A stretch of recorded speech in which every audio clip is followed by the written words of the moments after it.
Wife and I, both 26 years old, have been married for a year. We haven't lived together before. In our culture, people don't live together before marriage. So we are still adjusting to this new married life. We've had our ups and downs, but are mostly compatible. I love her and things are good, except the fact when it comes to acknowledging our problems when apologizing. For context, I'll give an example. A few days ago, we were both grocery shopping. She was constantly urging me to try pesto pasta I've never had before because I had a bad experience with pesto sauce, hated the taste, but I've got no problems if she wants to try cooking that at home. I know she didn't mean any harm, but she was pestering me and it annoyed me. She questioned if I knew about what ingredients she put in that sauce. I then brought up an instance when she put chicken broth in one of the dishes she had made before without my consent.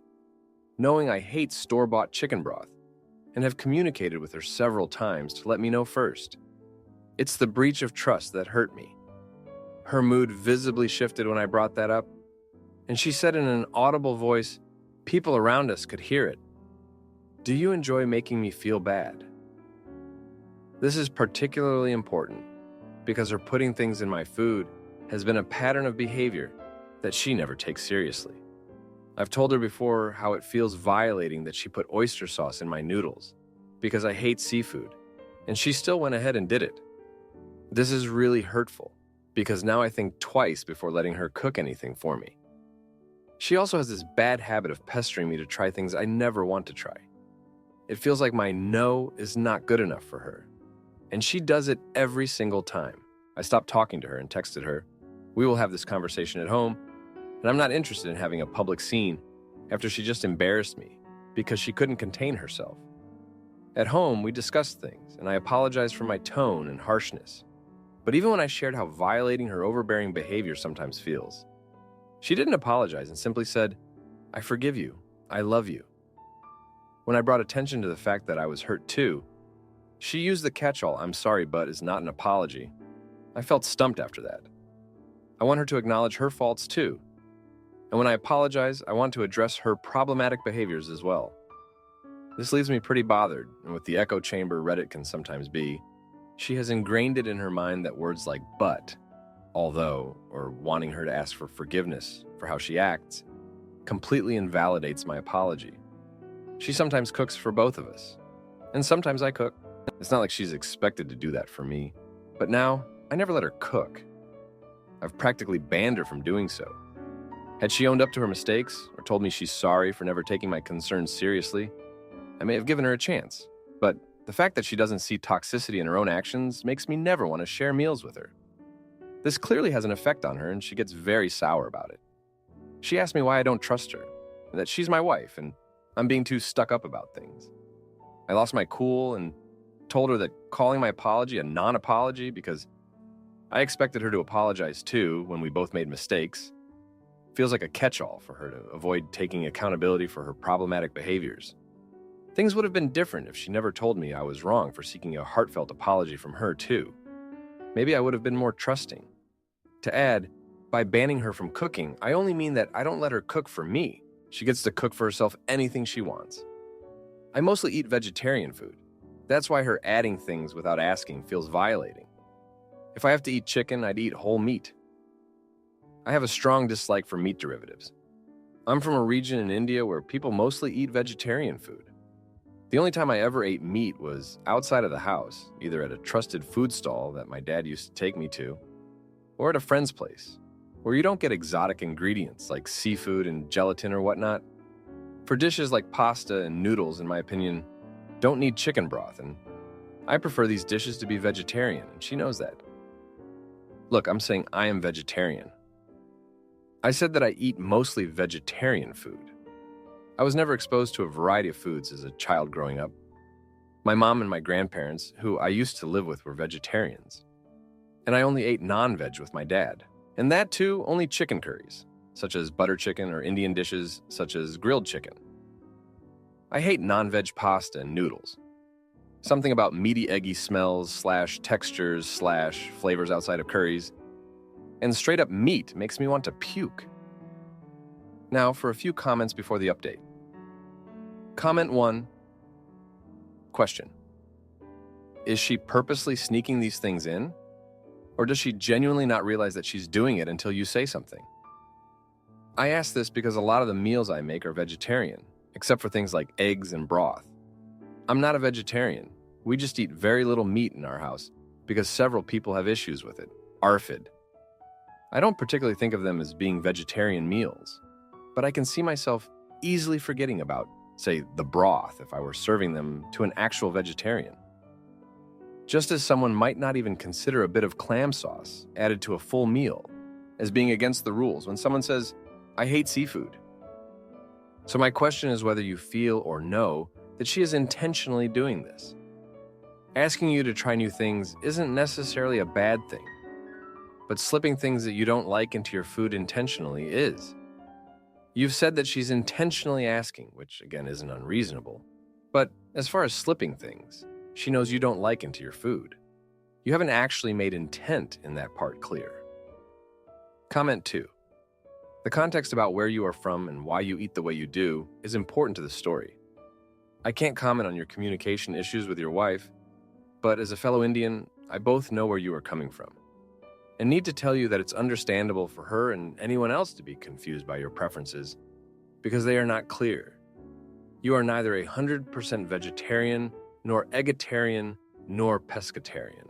You seem to be this weird, tokenistic vegetarian that is very common in India, where meat is not eaten in the house and looked down upon and considered disgusting because of caste, but freely eaten outdoors as part of a forbidden indulgence. You need to acknowledge your baggage around food is not logical, and it's fine for you to cook for yourself, but find a way to communicate with your wife because the logic is not really on your side, to be honest. Now, for the update. Hey everyone, thanks for sticking around. So, 3 months have passed since the whole pesto pasta incident, and things have taken quite a turn. After that argument, I decided to take a step back and really think about how we communicate. I suggested we go to couples therapy, and surprisingly, she agreed. We started seeing a therapist named Dr. Patel, who specializes in cultural differences and communication issues. The sessions were eye-opening, to say the least. In one of the sessions, Dr. Patel asked us to list out things that bothered us about each other. I mentioned the food issues and her not taking my concerns seriously. She brought up how she felt I was too rigid and never willing to try new things.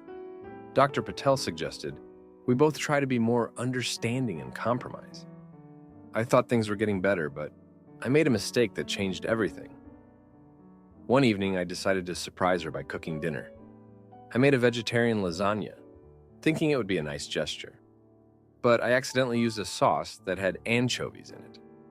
I didn't realize it until she took a bite and immediately spat it out. She was furious and felt betrayed, saying I did it on purpose to make a point. I tried to explain it was an honest mistake, but she wouldn't hear it. This incident brought back all the unresolved issues and made things worse. After that, she started spending more time at her parents' house. She said she needed space to think. I was left alone in our apartment, feeling like a failure. I tried to reach out to her multiple times, but she was distant. It felt like we were drifting apart, and I didn't know how to fix it. During this time, I started reflecting on our relationship and my own actions. I realized that I'd been too focused on my own feelings and not enough on hers. I remembered a story my dad once told me about his early days with my mom. They had their share of arguments, but they always found a way to meet halfway. My dad said that love isn't just about being right. It's about being willing to be wrong sometimes for the sake of the relationship. This made me think about how stubborn I had been. I decided to write her a letter, pouring out my heart and admitting my mistakes. I apologized for not being more understanding and for the lasagna incident. I told her I was willing to try new things and be more open-minded if she could also respect my boundaries. I left the letter at her parents' house, hoping it would make a difference. A few days later, she came back home. She said she appreciated the letter and was willing to give our relationship another try. We decided to set some ground rules for cooking and trying new things. We agreed that we would always check with each other before adding any new ingredients, and that we would both make an effort to try new foods together, but without any pressure. Things started to improve slowly. We began cooking together, experimenting with new recipes that we both could enjoy. We even took a cooking class to learn more about each other's food preferences. It was a fun experience and brought us closer. However, the trust issue was still lingering. One night, we had a deep conversation about our childhoods and how they shaped our food preferences. She told me about how her mom used to force her to eat things she didn't like, which made her want to push me to try new things, thinking it was for my own good. I shared how my vegetarian upbringing made me wary of certain foods. This conversation helped us understand each other better and brought some much-needed empathy into our relationship. But just when I thought things were getting better, another issue cropped up. She found out that I'd been talking to my best friend about our problems. She felt betrayed that I was sharing our private issues with someone else. I tried to explain that I needed someone to talk to, but she felt it was a breach of trust. This led to another round of arguments and therapy sessions. Dr. Patel suggested we work on building trust by being more transparent with each other. We started a new practice of having weekly check-ins, where we would talk about our feelings and any issues that came up during the week. This helped us stay connected and address problems before they escalated. Despite these efforts, the underlying tension was still there. One day, I came home to find her packing her bags. She said she needed a break to figure things out. She moved back to her parents' house, and we decided to take a temporary separation to see if we could work on ourselves individually. During this separation, I focused on my own personal growth. I started reading books on communication and relationships, and even took up meditation to manage my stress. I realized that I had a lot of work to do on myself before I could be a better partner. She also used this time to reflect on her own actions and how they affected our relationship. We continued therapy separately and occasionally had joint sessions to check in on our progress. After a month of separation, we decided to meet and talk about our future. We both agreed that we still loved each other and wanted to make it work, but we needed to rebuild our relationship from the ground up. We set new boundaries and made a commitment to be more understanding and supportive of each other. So, that's where we are now. It's been a challenging 3 months, but I feel like we've both grown a lot. We're still a work in progress, but we're committed to making it work. Thanks for reading. Am I the idiot for dumping my partner after she flashed another woman at a party? For full context, myself, 28-year-old, and my partner, 29-year-old, have been dating for 3 years at this point in time. My partner is extremely loving and clingy to me all the time, so there is no existing fracture in our relationship. We recently decided to catch up with a couple of friends for dinner and some drinks. They are the same age and a heterosexual couple also. The dinner was really nice and we had quite a few drinks, which, again, were really nice. Once we left the bar, we decided to continue the party and kept drinking back at our house. Everything was going well. We were playing a couple drinking games and the intoxication levels were definitely rising quickly as the night was going on. Then we started playing this one particular party game, which starts off innocent until you introduce different levels. That is where things began heating up. I am a particularly private person at the best of times, and I get quite uncomfortable discussing my intimacy life, especially past intimacy encounters that don't involve my current partner. However, I participated in the game because there were only 4 of us, so I didn't want to unalive the mood or anything. My partner was getting increasingly more drunk, and it was becoming noticeable. Soon she was flashing her breasts to everyone, and while the other women present were trying to cover my partner up, she was not taking the hint and kept doing it anyway. Fast forward a bit, and the other woman left the room to go to the bathroom. And the party game we were playing had a card saying for my partner to kiss 2 players in the game or take a penalty, which is essentially a sip of your drink. So, she's faced with a decision. Kiss me and wait for the other female, kiss myself and the other male player, or take a penalty. She decided to kiss the other male. I did not expect or think she would have done this, and it didn't sit well with me. Then, my partner started making intimacy comments toward the other female player. I could tell she was not comfortable, but played it off. As you can imagine, the other male player is now smelling blood in the water. You must also bear in mind that my partner, in the 3 years we have been together, has never been overly intimacy or spoken of any desire to hook up with another woman or man, so I was shocked by this behavior. Then, the final part, which is where I drew the line, I went to the bathroom, and when I returned, the other female was acting very strangely. I asked what was happening and found that my partner was trying to convince her into intimacy activities. The other female said she felt uncomfortable, but more so because She was not comfortable with doing anything intimacy with me, which is fine because I felt the same way. To which my partner then said, "Okay, but then if it's just us three though?" This is where I lost it. Not only did my partner, the three of them, sneakily bring it up while I was in the bathroom, but the fact that she entertained the idea of excluding me in the process particularly hurt. The outcome of this is that I have now lost trust in my partner, as well as feeling disgust towards her now. I don't want to be around her, and I don't know if I want to be with her anymore. I know that my pride, ego is hurt, but I don't think I'm being fragile. I'm a believer that alcohol brings out people's true selves. Now for an update. After we spoke about it briefly and I told her what happened from my point of view, she was extremely upset and crying. I asked her to stay away from me for the rest of the night, and I slept in one of the spare rooms. I texted this morning when I got to work, asking her to have a serious think about what she wants to say, as I told her how I perceived her reaction, and asked her to evaluate the situation and be honest with herself and me about what she would do if the shoe was on the other foot. This was her response. "I know you said you don't want to talk about it over message at work, but I feel like I need to just say that it's definitely never happened before. Please don't worry about that. I promise I've never done anything even near as close to that before in my life or with to you." And I genuinely was blackout from pretty much that Piccolo game onwards. My reaction yesterday was purely because I was so shocked to hear of my disgusting behavior that I didn't even realize I was capable of, as it goes against everything I believe in. And I am trying to wrap my head around what the actual F happened and why I would do this stuff to someone I obviously love so much. I genuinely can't understand what was going through my head. I take responsibility for being an absolute idiot and for drinking far too much to the point my brain doesn't even morally function. It's safe to say I'm never going to be drinking that much again and am taking this very seriously. My heart absolutely breaks for you, as this is the last thing I would ever want to put you through. Final update. I decided it was best to call it a day. Thank you to everyone who shared helpful insights and opinions. I'm devastated, but think it's the right decision.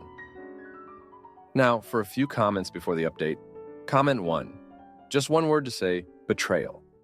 While drunk, she showed her true colors. I wouldn't be surprised if she ends up cheating on you while drunk and then blames the cheating on being drunk. Good luck. Comment 2. She's clingy, you say? A lot of cheaters are, because they're projecting onto you. Basically, they think you're a flight risk because they are. Now, for the update. Hey everyone, thanks for reading. So, after I decided to end things with my partner, I thought that would be the end of it.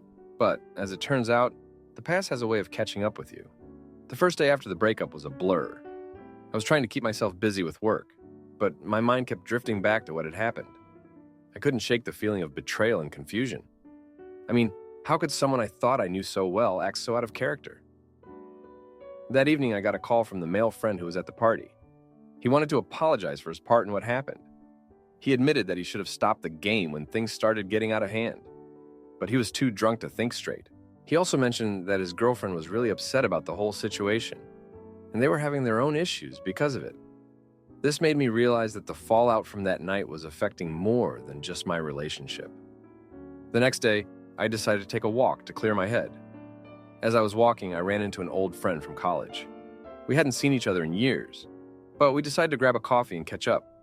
It was nice to talk to someone who wasn't involved in the drama. I told him about what had happened, and he shared some of his own experiences with relationships and trust. It was comforting to know that I wasn't alone in feeling this way. Later that evening, I got a text from my ex. She wanted to meet up and talk things through one last time. I was hesitant, but I agreed. We met at a quiet cafe, and she looked like she hadn't slept in days. She apologized again and said she was seeing a therapist to understand why she acted the way she did. She also mentioned that she'd been dealing with some unresolved trauma from her past, which she had never told me about. This was a lot to take in, and it made me realize that there were layers to her behavior that I hadn't considered. On the third day, I got a call from my mom. She had heard about the breakup through the grapevine and wanted to check in on me.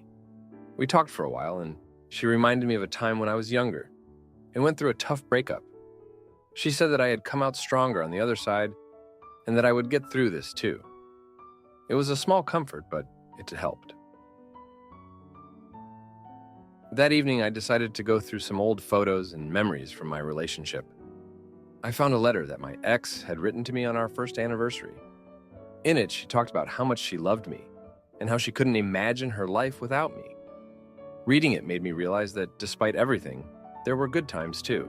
It was a bittersweet moment, but it helped me start to find some closure. As I was packing up some of her things to return to her, I found a journal she had left behind. I know I shouldn't have, but I couldn't help but read a few entries. In one of them, she wrote about how she felt like she was losing herself and didn't know how to talk to me about it.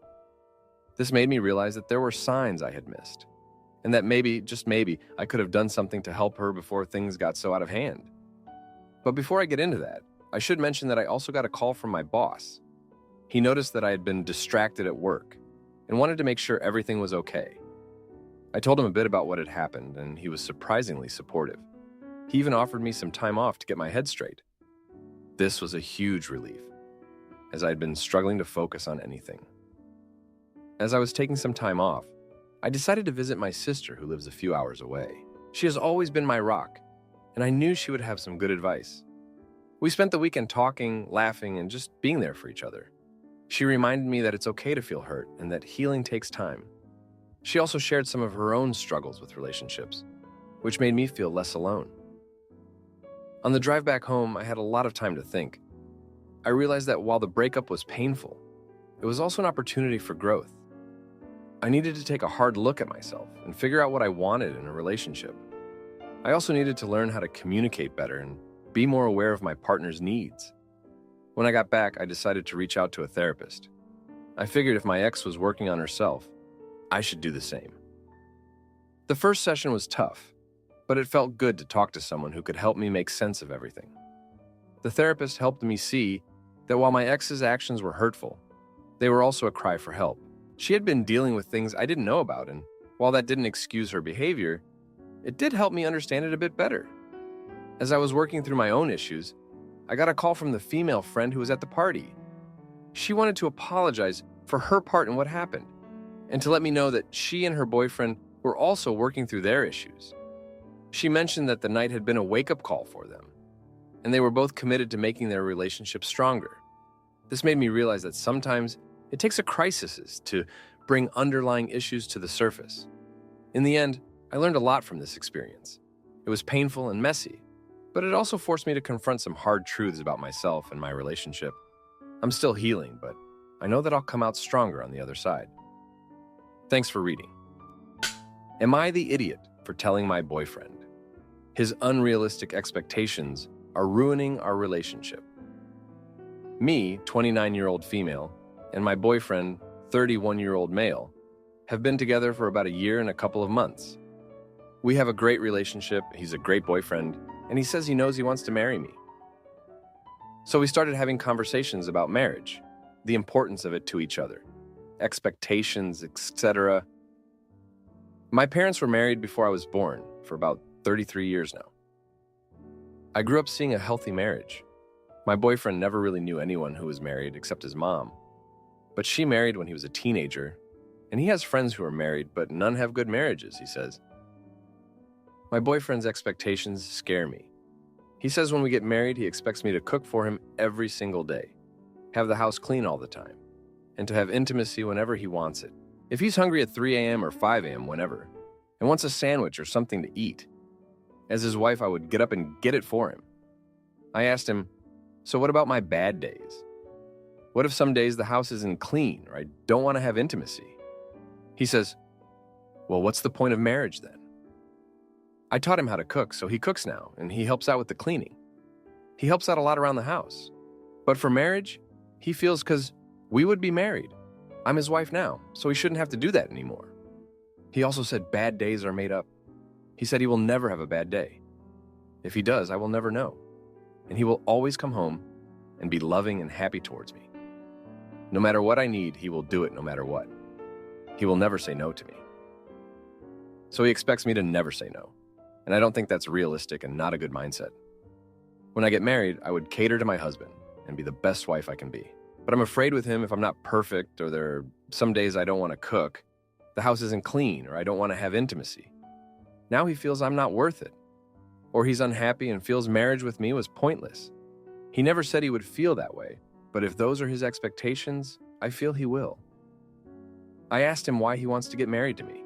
He says everyone he knows that is married is unhappy, so he wants to do it right with me.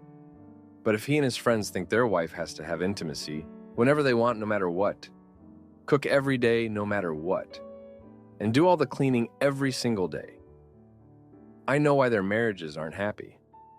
That's not what marriage is about for me at all. I grew up having some of my best memories. My dad coming home from work and seeing my mom didn't cook or seeing she had a bad day. And telling me, hey, your mom had a rough day, come to the kitchen and help me cook dinner. And then he would play music and we would sing and cook together. Or some days he would order takeout. But I never saw my dad complain or even judge my mom. When my mom was down, that's when I saw him step up the most. My dad would have the kitchen and whole house clean by the end of the night. Instead of him coming home mad, she didn't cook or belittling her and making her feel like she's not worthy of being his wife because she didn't cook or the house wasn't clean. He was her partner and stepped in and made her still feel even more loved on days like that. That's marriage, a partnership. Maybe they made me have unrealistic expectations of marriage. Any advice on how to move forward? Or advice or other perspectives of marriage?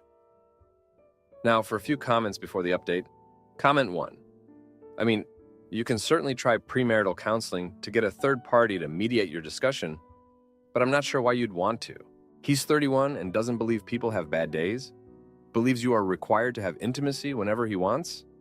You are solely responsible for keeping your home clean? Solely responsible for feeding you both? And all of his friends agree?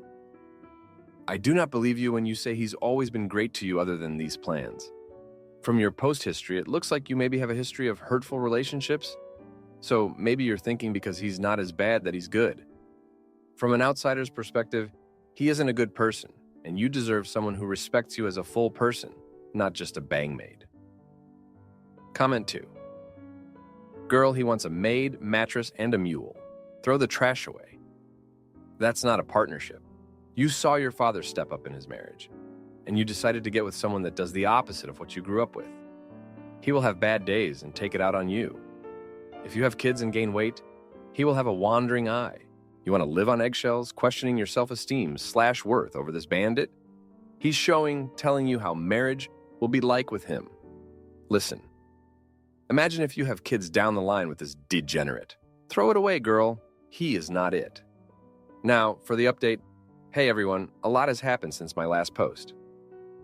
So, after our last conversation about marriage expectations, I decided to take a step back and really think about what I wanted. I realized that I needed to have another serious talk with my boyfriend to see if we could find some common ground.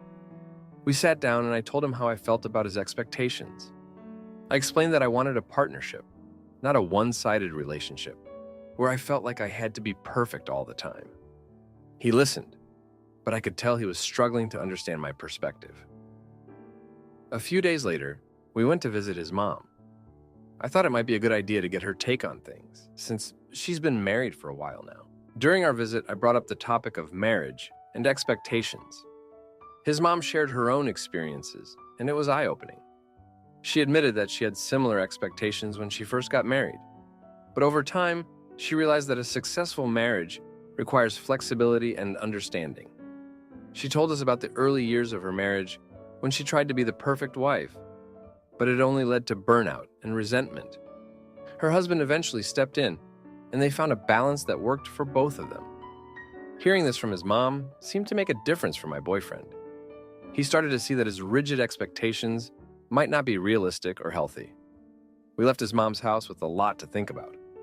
The next day, my boyfriend surprised me by suggesting we go to a couples therapy session. He said he wanted to understand my point of view better and work on our relationship before taking the next step. I was relieved and agreed. Our first session was intense but productive. The therapist helped us communicate more effectively, and we both learned a lot about each other's needs and fears.